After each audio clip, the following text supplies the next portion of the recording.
Hello and welcome to Cable Plus Property, your #1 online educative platform on all issues related to land and landed properties. My name is Oiza and it's great to be here with you again. At Cable Plus Property, our aim is to ensure that all Nigerians and non-Nigerians have at the tip of their finger every information related to land and landed properties.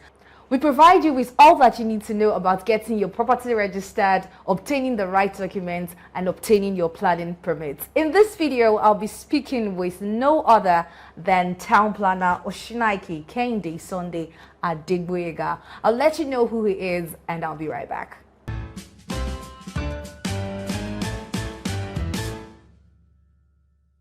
So if I have, as a developer, I have all of these documents ready, what then is the first step to take, or what are the steps to take to finally get my planning permit?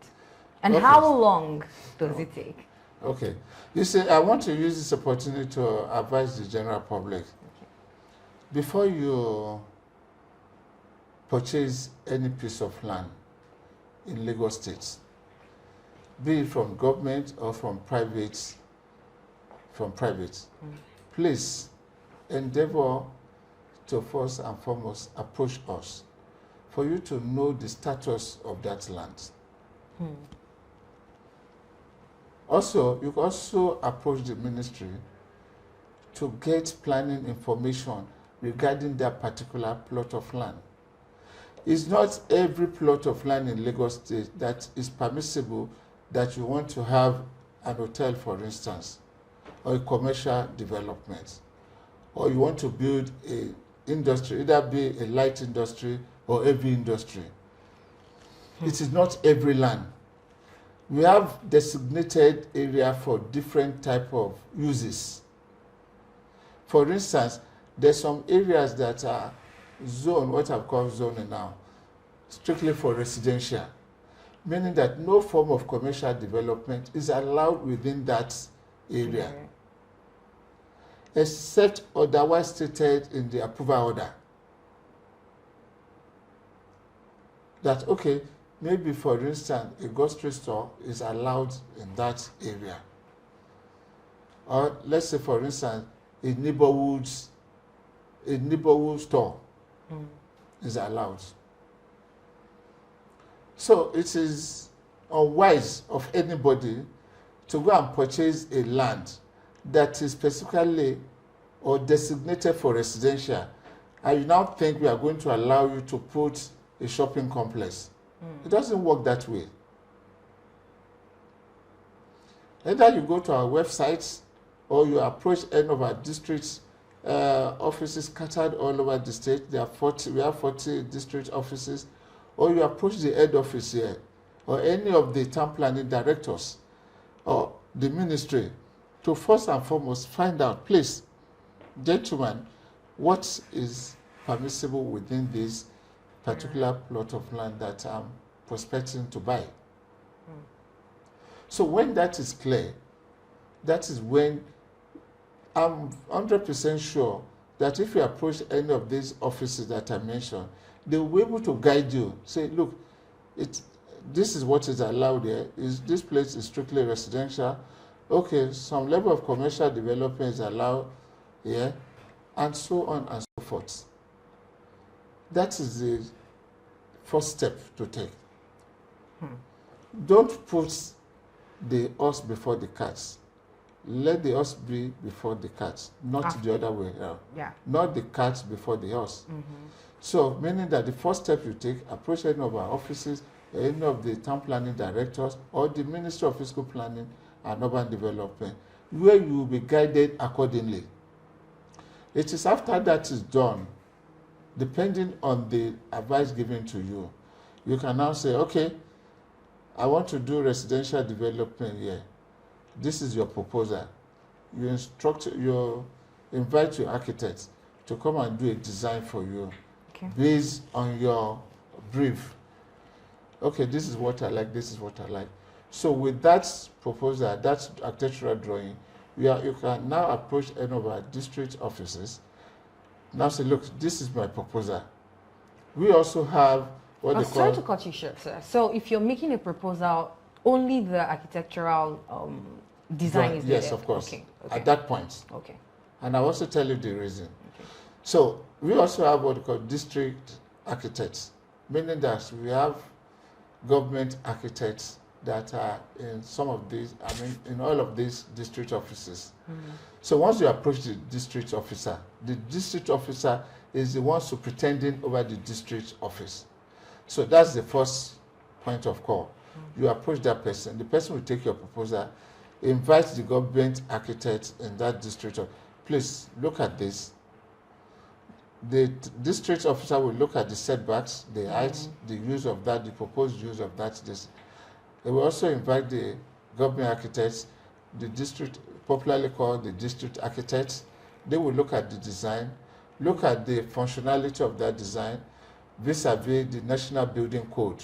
Because they are specific, for window, for instance, there are specific dimensions. Same for doors. For instance, every habitable room must have cross ventilation, meaning that they must have opposing windows. Wow. Because we are in tropic region. Okay. Well, there are houses in Lagos that even the one window they have, a goat cannot pass through. That's an aberration. That's an aberration. But you know, that's the essence of this program. For us to enlighten the general public as to what and what are not allowed.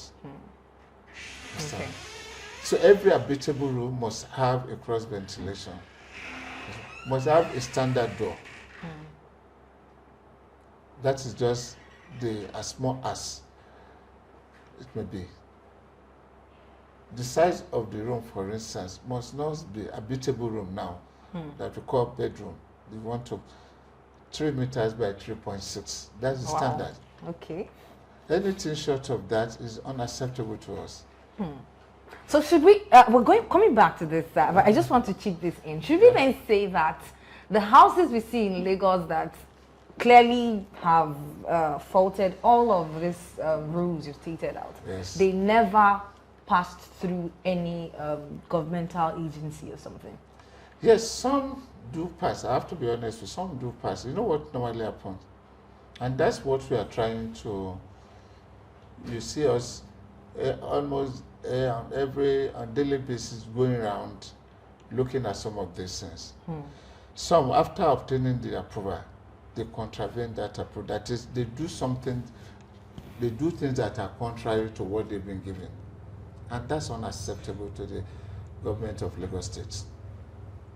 We don't, and we've been going around, say, no, you can't do this. If you have taken the pain to obtain the planning permit, for instance, and you have gone to a sister agency, LASBCA, to obtain authorization to commence that construction, and they give you the green sticker, it is compulsory that you must be inviting them at every stage of that construction. So they will, that's one of the essence why you have to invite them. They will have to observe that, or ascertain that you have taken all these measures in all the conditions, or what you have gotten approval for is exactly what you are doing on ground. That's what you are doing on the site. But you know, our people, after collecting that planning permit, they fail to contact the LASBCA office. And they just go to the site and start commencing construction. This is unacceptable. And like I said, I want to again reemphasize that place. We are appealing to the good people of Lagos. I know it's a dream of everybody to have shelter over their head, and which is highly commendable. It's within your rights to be aspiring to have shelter over your head. However, we enjoy people to do this according to the laid down procedure. That means that the Lagos State Physical Planning Permit Authority, whatever we have given you approval for, please stick to that. And peradventure you want to amend anything, come back to us. We look at it. If it's something that is permissible, we permit. If not, we tell you, sorry sir, sorry ma, this is unacceptable. you can't do this.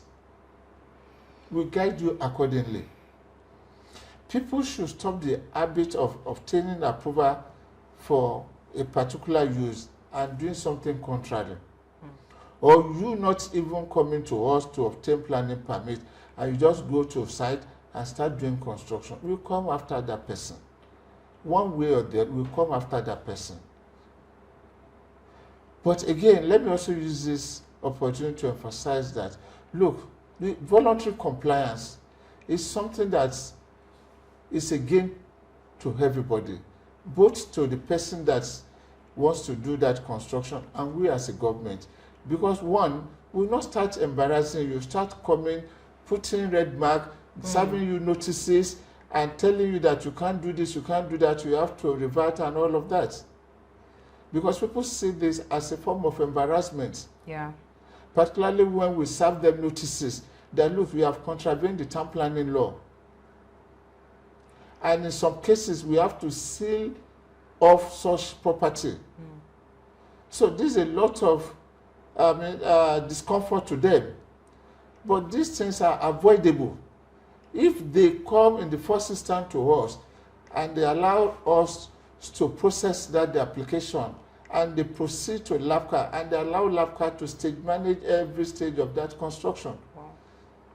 This is the only way that this embarrassment could possibly be avoided. Otherwise, we come after that person, one way or the other. Okay. So going back to the previous conversation, now Yes. having approached the district office with my approval and the district architect rather has gone through it, what are the next steps? Okay, the next step is that, depending on the situation, if that drawing, the district officer and the district architect are okay, they've observed that all the necessary parameters have been met, that all the necessary parameters have been met, the next thing is that they have to go and do your structural drawing and other mechanical, electrical and mechanical drawings. So once you bring that to them, because if you have gone to prepare your structural architectural drawing with the structural drawing before coming to the district office, the danger is this: if peradventure we discover that that architectural drawing that you have gone to prepare don't meet our minimum requirements, the structural drawing that you have also prepared along with it automatically become void, null and void. So that is why it's advisable that prepare this architectural drawing first and foremost. Once that has been cleared by the district officer and the district architect, then we can now advise you, okay, go and consult or contact your structural engineer to prepare structural drawings. Contact your electrical engineers to prepare the drawing as applicable. Same for mechanical drawings. So once all of that has been done, the next thing is that you approach the district officer again and submit those drawings. So we now invite our structural engineer, that's government structural engineer, and other engineers, the electrical and mechanical, they now start, they evaluate that your drawings. They evaluate the structural drawing, they check, I'm not an engineer, but I think they look at the columns, the beam, to be sure that everything has been done according to specification. Same for the M&E. So once they now clear this, it's what called screening. They screen the drawing, they evaluate, in other words. After evaluating, they okay the drawing. If it is, they're okay, I mean, they're satisfied with what you have presented with them. So that's when we now, the district officer will now direct his or her officers to register that application. Wow. So that is when the process just started. Exactly. Oh my God. Once it's registered, they can now start counting down. Wow. Wow. Okay, moving on quickly. What are some of the conditions that's required for the grant of a petrol or gas station? Now, I'm asking this because, you know, if you can't walk a road in Lagos State and not count 3-5 petrol stations, I mean, side by side on the road, and you wonder, okay, do we just decide to build a fuel station anywhere you like? What are the conditions that have to be met? Okay, thank you. Before that, you also asked me about the time duration for processing of application. Yes. Yes, that's also very important. And I'm going to also use this platform to inform the good people of Lagos State that for us at LASPPPA, we are doing everything that is humanly possible and according to our regulations 2019 as amended and the Urban and Regional Plan and Development Law to ensure that we process this application within 10 working days. 10 working days. That we are going to conclude everything. Because one of the feedbacks from the general public sometimes is that, look, it takes them a long time for them to process this application. So we look at our laws, our regulations, and say, look, what is possible for us to do? Before the 10-day deal, it used to be at a point 30 working days. It was reduced to 18 working days, but now we have reduced further to 10 working days, meaning that once that application is registered, we conclude our own process within 10 working days. Mind my use of what we conclude our own process within 10 working days. So the person can move to the building control No, agency. before that. Oh. You see, there is one leg of this process that is very key, Okay.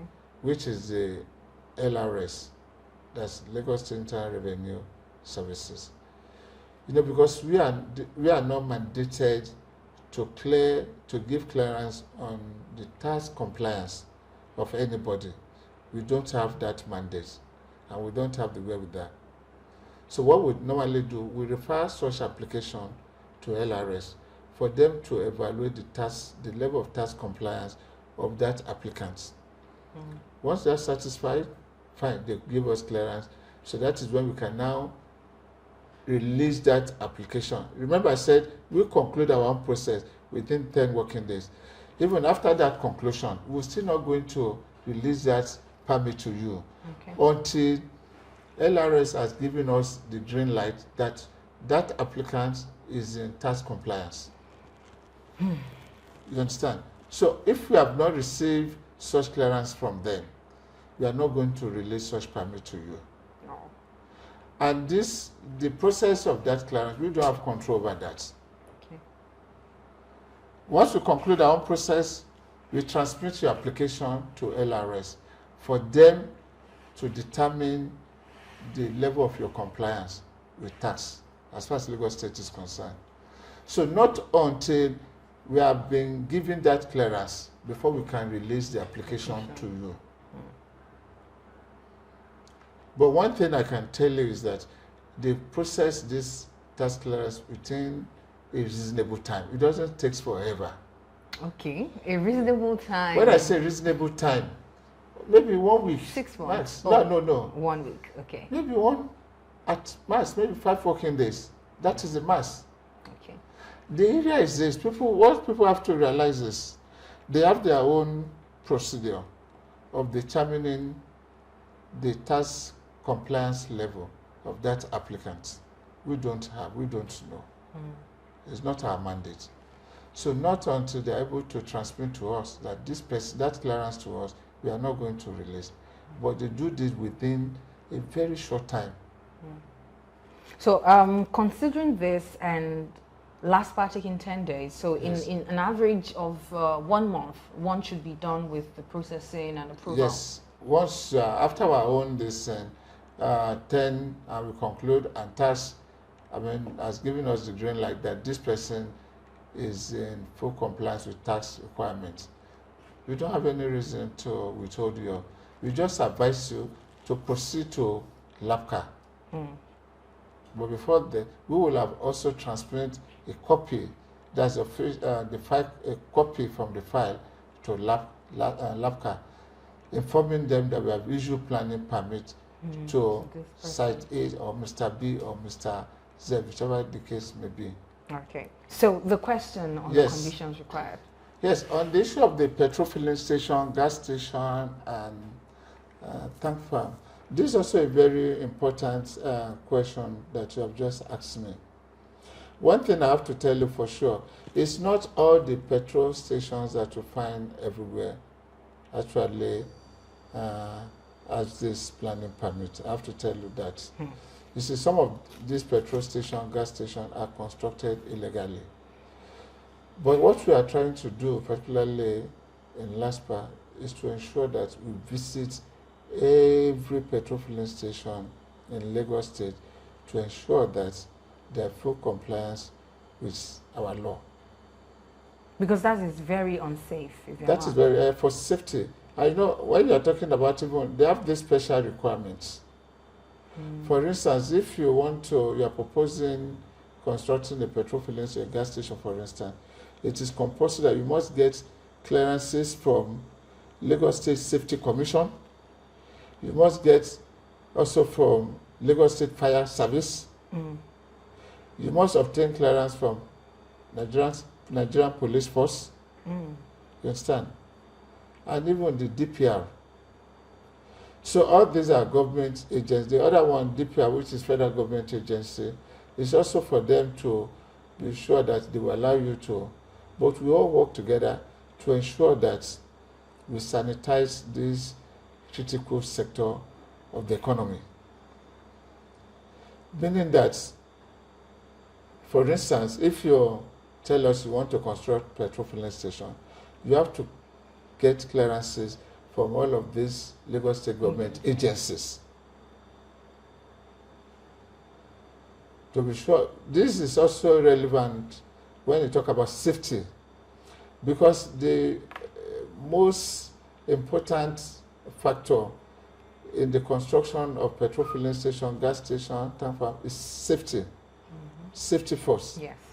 So meaning that these are government agencies saddled with safety regulations. So they also have a way of evaluating that proposal.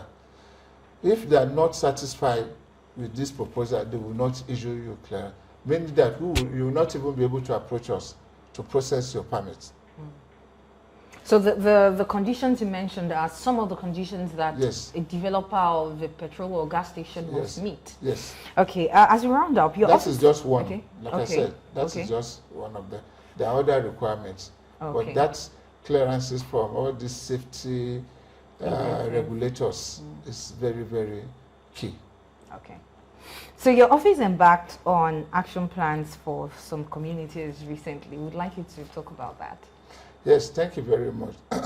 Like I told you, that is one of the mandates of the authority for us to prepare lower order plans.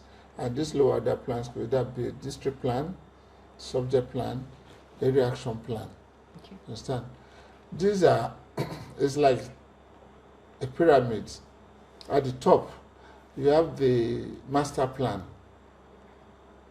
So this master plan is like an abstract plan. It will just give direction to some socioeconomic activities. You understand? Like it's pointing your attention to some potentials, either economic potentials in the state, telling the direction of development and some other socio-economic factors, population-wise. Okay, in this area, more housing development will be required and all of that. So it is quite like just a broad-based map. That is a master plan. For you to castigate or domesticate this master plan, you need to now develop some other lower order plans that will take care of some little details. For instance, okay, you see, the master plan will just give a general overview. In this area, it should be residential. That's just a general statement. Because under the residential area, for instance, just say, okay, the whole of Alimosho will be good for residential area. But it's a broad-based overview. You have some other issues, some other fundamental factors that will support that residential development.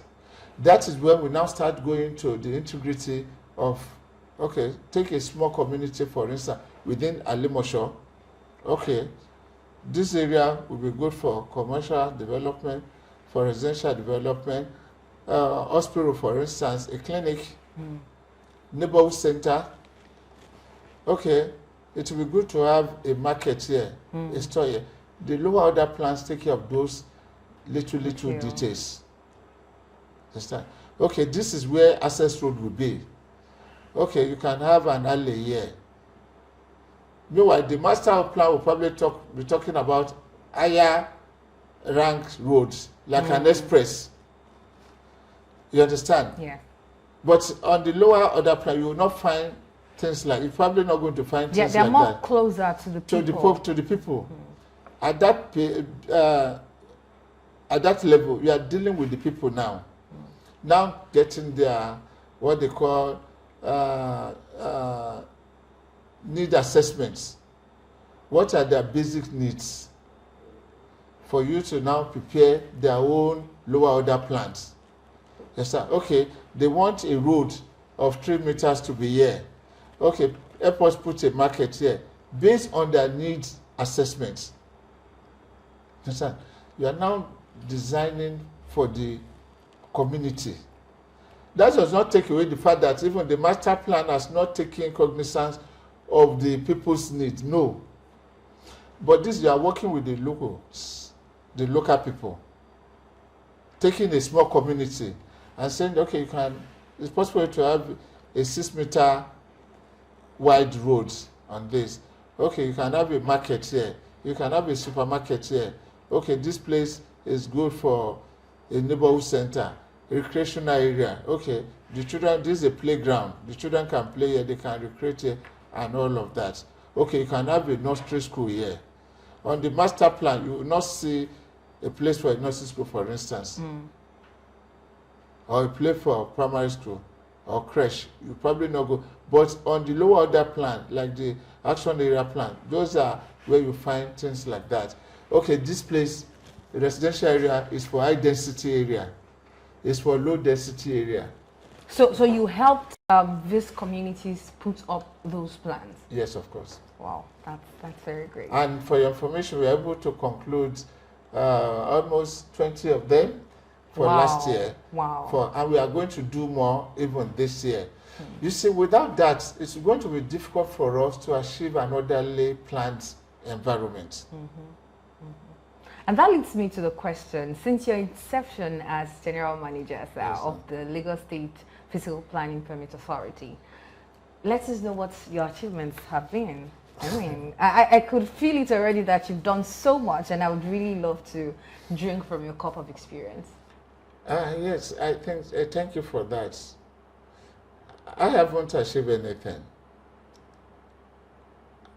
However, what we have achieved was a collective effort. The management, the staff, the district officers, and more importantly, the governor of the states, that's Mr. Wajide Sanwo-Olu, the Honorable Commissioner, Town Planner Dr. Idris Salako, the Permanent Secretary, and the SAs. Because without the support of these people, the little thing that we are seeing as an achievement of this authority won't have been possible without their overall support and approval. For instance, I will give you for this for free. Late last year, the governor gave us 20 monitoring vehicles.